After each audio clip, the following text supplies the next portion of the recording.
Hi everyone, I hope you're all doing well. I've got another story here for you today, being sent in by a lovely lady called Helen.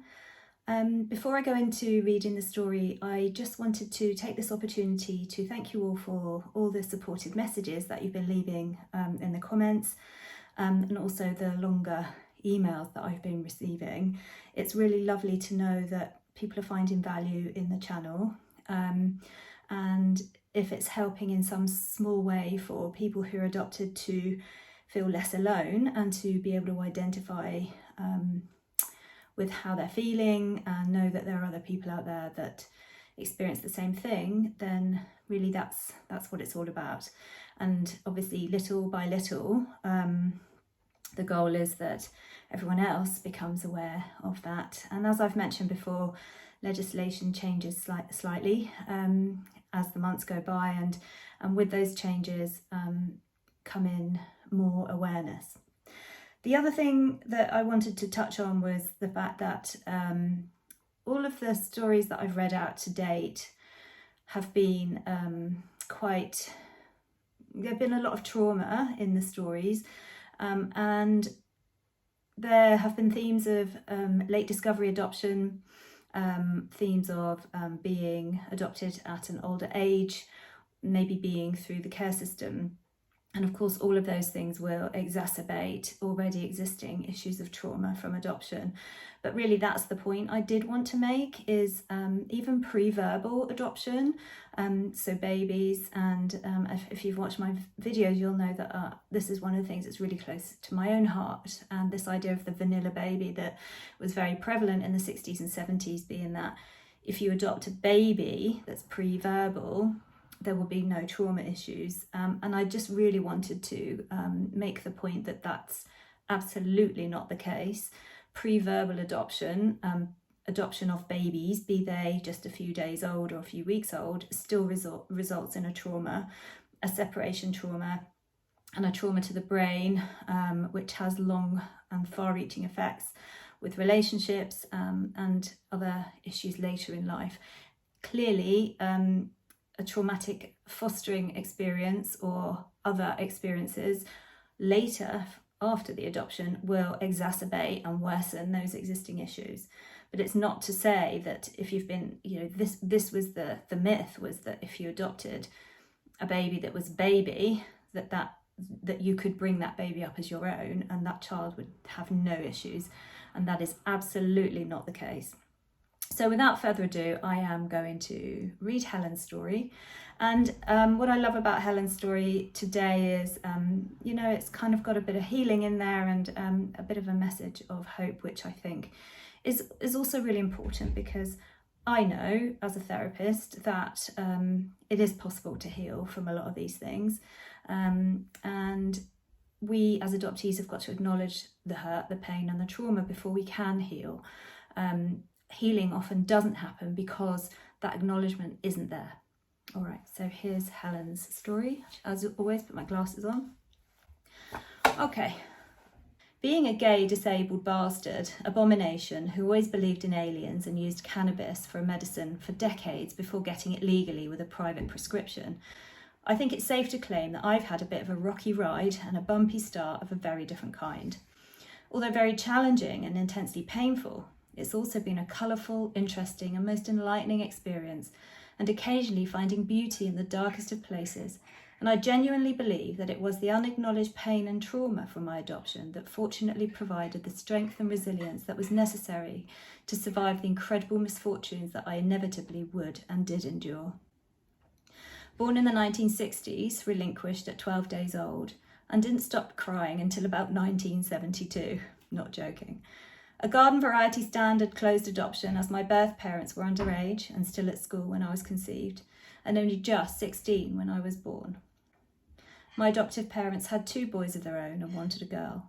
My parents, as did everyone in those days, believed in the proverbial myth or fairy tale ending that finding a family and home for the baby would solve the problem.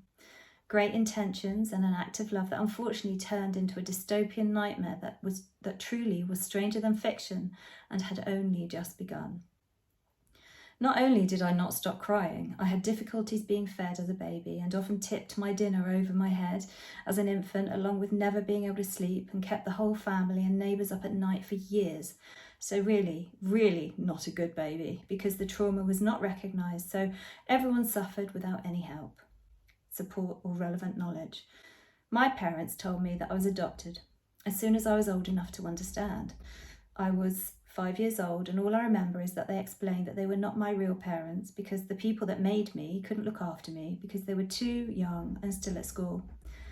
They also said that I was special and lucky because I'd been chosen, and then sent me to my room to think about what they had said. I sat on the edge of my bed and just looked out of my window. I think my heart and brain went supernova at that moment, like a quantum shock that I felt in mind, body and soul. That memory is still incredibly vivid because the intensity of loneliness that I felt was so profound. One of my 2 older brothers came into my room, sat beside me on my bed, reached his arm out and softly said, "It's okay, you will always be my sister." Unfortunately, because his skin complexion was fairer than mine, his blue veins stuck out and looked like wires under his skin, so of course I thought he was a robot and let out a sudden and blood-curdling scream that was probably heard in Watford. I think my brother may have run out of the room at that point and probably screamed himself. I don't remember anything more to this day. I did have an infant inkling that something was wrong as I started to run away, quite literally as soon as I could walk. A runaway and as a toddler just around the block, and found at the shops much more often than not.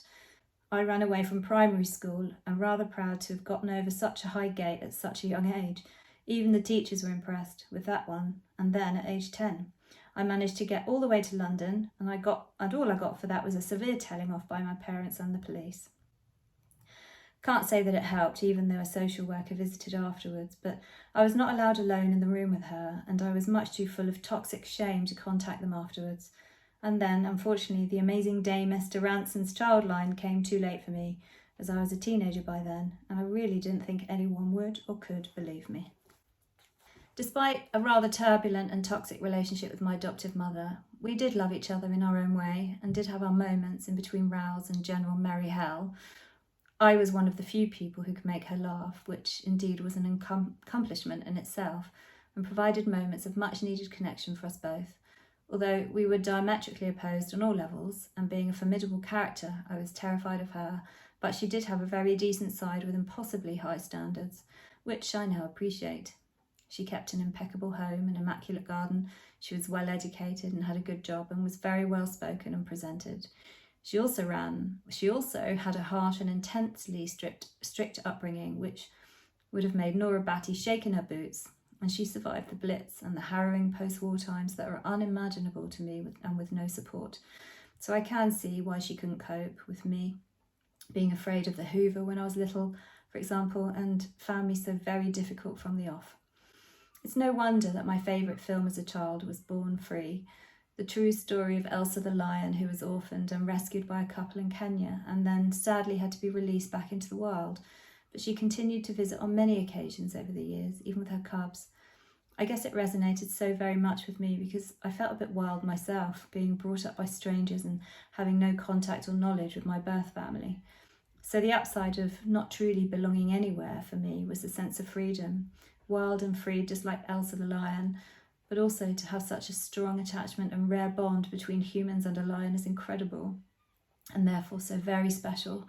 And I guess feeling so alienated and lonely, it made any connections that I had even more important and special for me. Not forgetting, of course, the wonderful theme tune.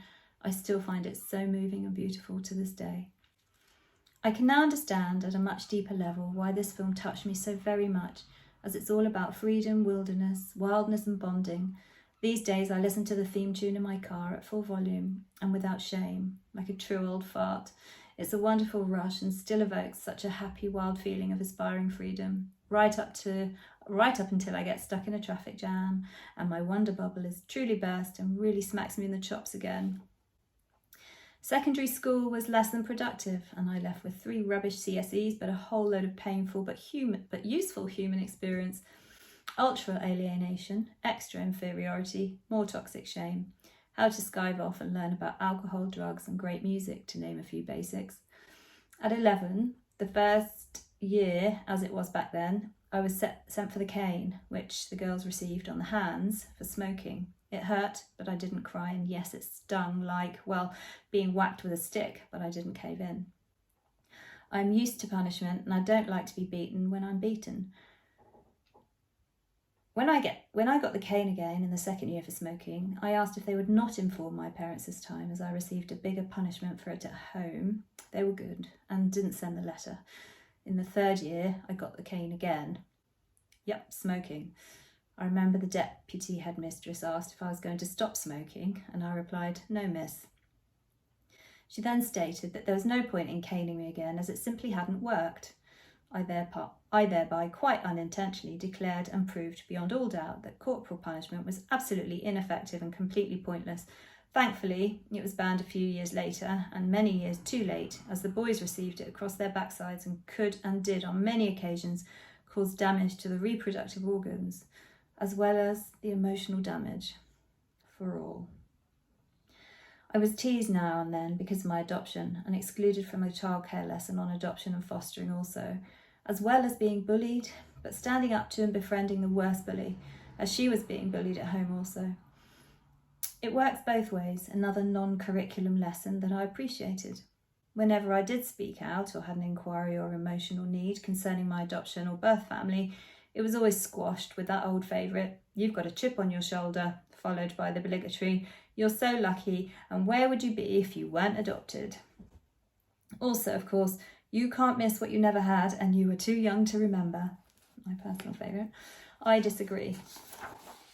Considering I did, and I actually think that not getting what you needed makes you miss it and want it even more, I would now say that it's not just a chip, but a whopping and stomping giant potato with an almighty gravitational pull on my heart that's a stronger energy than the one keeping my feet upon this earth at times. And yes, I would not have these problems to feel so lucky about had I not been relinquished and adopted in the first place. In fact, I couldn't agree more. I ended up getting expelled from school in the final years, a few months before I was due to leave anyway, because I continued to wear trousers and my parka after an ultimatum with the deputy headmaster. I was a mod in those days, and always having been a tomboy, the modette lifestyle didn't suit me at all, and I couldn't bear to wear skirts and dresses at the best of times. I felt like a man in drag, and I found it unbearable. I didn't tell my parents and continued to go to school every morning, but skived all day. I was well practiced after all. I continued through my life with my own educational system, which was to learn how to survive and navigate around bad robots, wolves and monsters of the human variety, and then eventually discovered further education as an adult. And to be honest, it was the best time for me to learn anyway, and a whole lot easier to manage than school. I felt like a robot that is programmed and conditioned to never complain or hurt others, stand up for myself or make any demands, and due to the adoption issues, I, as many, have fallen prey to victimhood at times and had to negotiate and navigate amongst bad robots, wolves and monsters, and never feeling good enough to be worthy of nice people. Bad robots mean well, but they don't have the lived experience to see through the bullshit and hurt you without knowing and without intention. Wolves will see your kindness as weakness and hurt you while you're walking away, laughing at you every time. And well, we all know what a monster is, and abuse happens in many forms and in many extremes, not always hidden, and often by the nearest and dearest themselves. Philosophy rocked my boat in a good way. As Nietzsche said, if you stare into the abyss stares back. This really resonated for me, and it seems like a wonderful analogy for the journey and mystery of life for an adoptee. Feeling dazed, lost, confused, constantly searching for answers with all-encompassing self-reflection and analysis, whilst navigating through our overly complex lives and trying to find a reality that I could understand and that made sense. The darkness of depression can be all-consuming at times, devouring all the positivity but still trying to avoid the primal wound that's lurking in the depths, and always swallowed me up in the end. With deep-rooted and overwhelming feelings of loss, intense loneliness, inferiority, obliterated self-worth, guilt, shame, and much confusion around identity and purpose. At my worst, I literally feel light years away from love, that I truly do not belong because I was never supposed to have been here. A profound logical truth that I could never deny. And as for the fear, I felt it to some degree, everywhere and in every cell in my body. It felt inescapable and a natural biological state because I am just a big baby and can't cope like normal people. And it was another secret. Why not? At least this secret gave me some control. There are not enough words in any language to describe the unbearable pain of the primal wound. Once triggered, it is a vast and bottomless hell pit of all the most negative aspects and emotions that the human mind can produce. It sucks you down and buries you under the weight of every single wound that you have ever suffered, like a human fruit machine, lighting up and hitting every jackpot of trauma, paying out an ever-increasing weight of loss, heartbreak and despair, loneliness, rage and fear. It destroys all the positivity, meaning and self-worth, and then, when there's nothing left inside to feel at all, its presence leaves a heavy, ugly, worthless and guilt-riddled shadow just to keep you pulverised, let alone broken. The only thing that pulls me out every time is simply every kind word anyone has ever said to me, and quite a few wonderful, deep, astute and profound quotations from an array of inspirational people, past and present.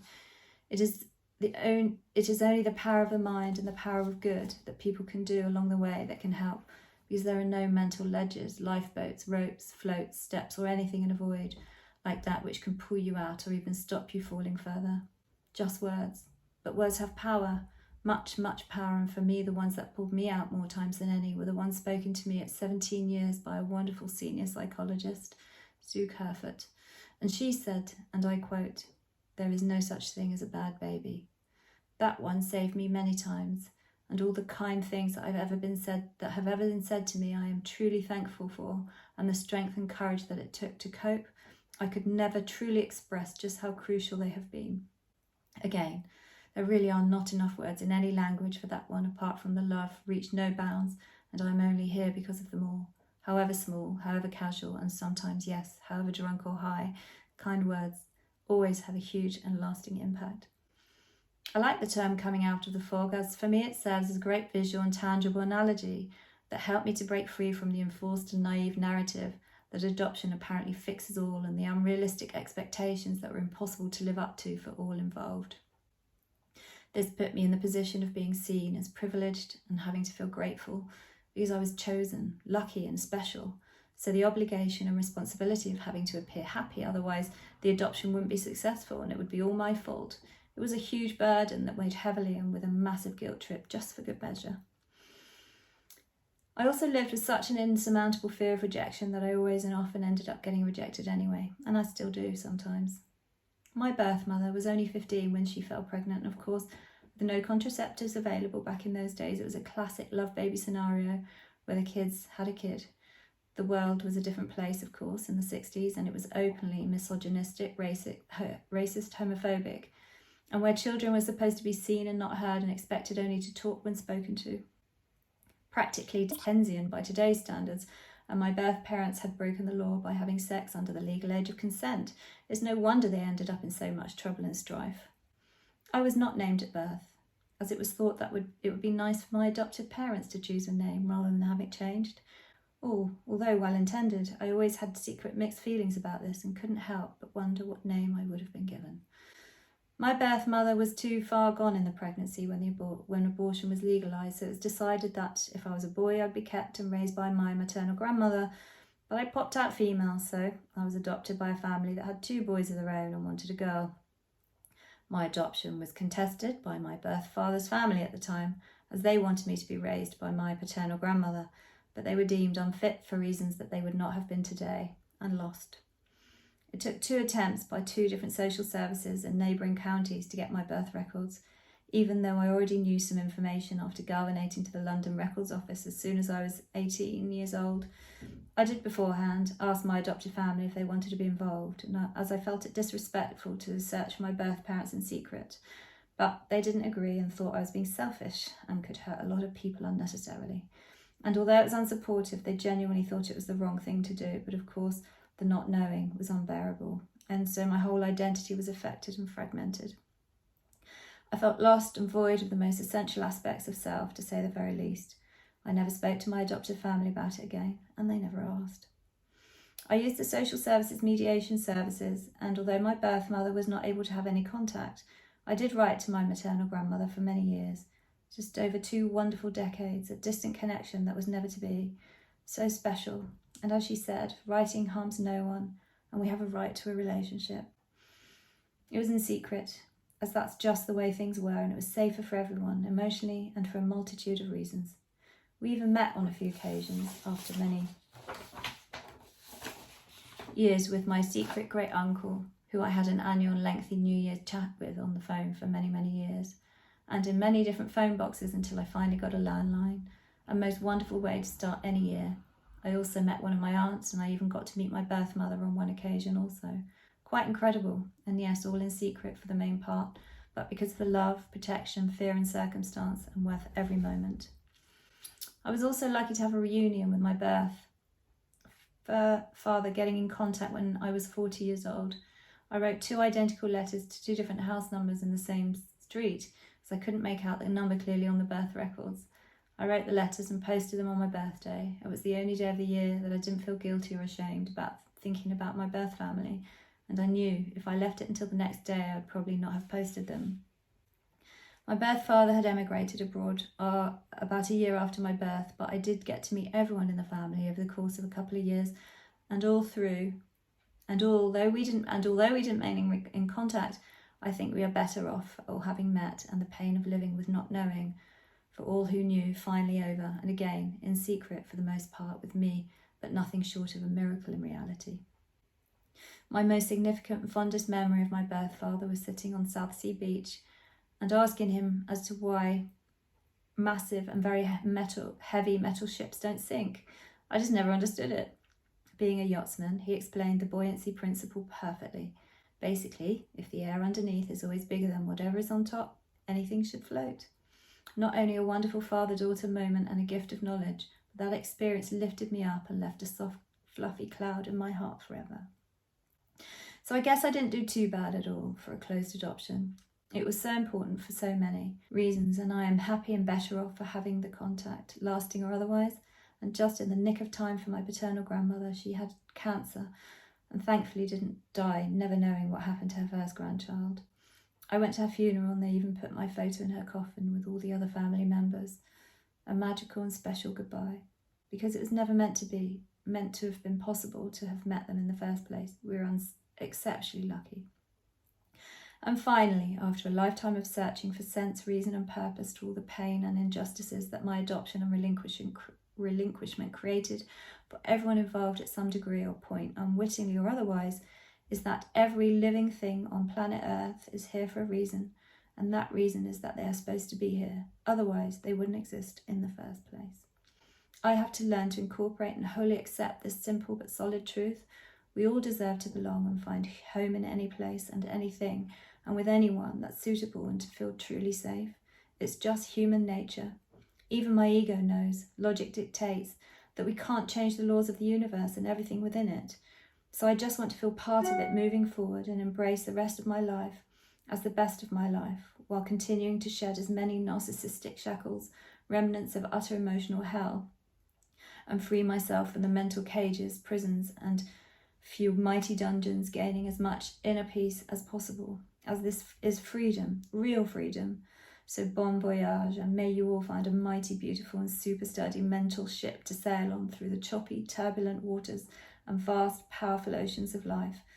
And I hope you find a few desert islands and a slice of paradise or two along the way, because we all truly deserve it, and life is the greatest adventure that the cosmos ever created, even for the aliens. Much love. Wow, what a fabulous piece of writing, and amazing illustration of Helen's journey of being adopted as a baby, which I think just goes to support the point that I made at the start of the video. Lots of themes there. One that stood out to me, and one which resonates with me powerfully, is that of feeling trapped a lot, that idea of freedom and needing to escape. And I think that's the case for a lot of adopted people, one that's widely misunderstood by non-adopted people. So thank you, Helen, for sharing that with us. It's absolutely wonderful, and I'm so pleased that you're finding some peace now. Our retreat is just over 4 weeks away. We've got 25 people on the retreat this year, which is double the numbers for last year. So just shows that it's a absolutely needed, and it's promising to be a very amazing special weekend. So yeah, watch this space, and I will put updates on here later. So thank you all. Hope you're all having a good weekend, and I'm not sure when this will get uploaded, but as I record, it's Easter weekend. So take care, look after yourselves.